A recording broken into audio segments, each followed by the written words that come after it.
আসসালামু আলাইকুম। আশা করি সবাই ভালো আছেন। আজকে আমি এই যে রুই মাছ দিয়ে আমি কাঁচা কলা দিয়ে রান্না করব। আর কাঁচা কলা আমি কেটে নিয়েছি, এটা আপনাদের সাথে শেয়ার করিনি। আর আলুও কেটে নিয়েছি। এখন আমি মাছটা আগে ভাজতে দিব, তারপরে আমি পেঁয়াজ কেটে নেব। হলুদের গুঁড়া, মরিচের গুঁড়ো, লবণ। এই যে আমি কড়াইটা বসিয়ে দিয়েছি, এর মধ্যে আগে থেকে একটু তেল রয়ে গেছে, এখন আমি আর একটু তেল দিব।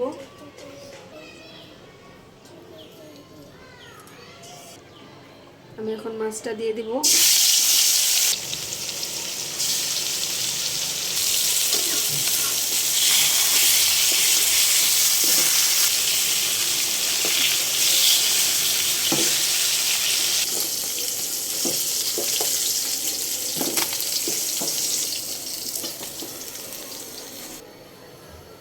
পেঁয়াজ দিয়ে দেব, রসুন, জিরা বাটা, লবণ,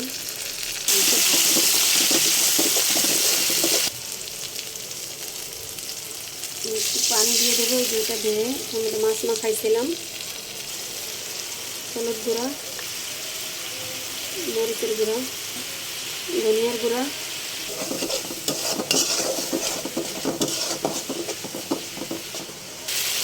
আমি এখন এই যে আমার তরকারিটা দিয়ে দেবো। এই যে কাঁচা কলাটা আমি লম্বা লম্বা করে কেটেছি, এটা আমি সেদ্ধ করিনি, এটা আমি হলুদ দিয়ে লবণ দিয়ে ধুয়ে নিয়েছি কষটা যাওয়ার জন্য। এখন আমি দিয়ে দেবো এটা।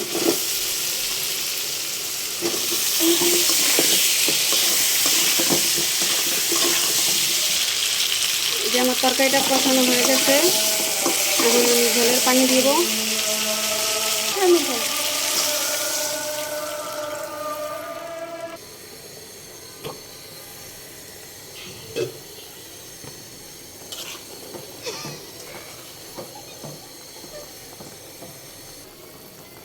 এখন আমি মাছটা দিয়ে দিব।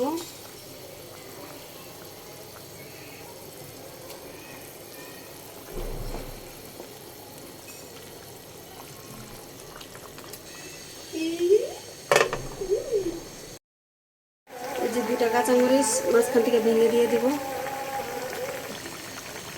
আমি ধনিয়া পাতা দিয়ে দেব।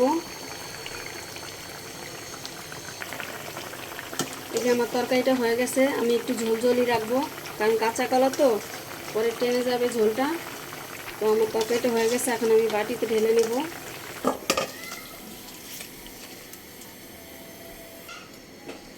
এই যে আমার কাঁচা কলা দিয়ে রুই মাছ রান্না হয়ে গেছে।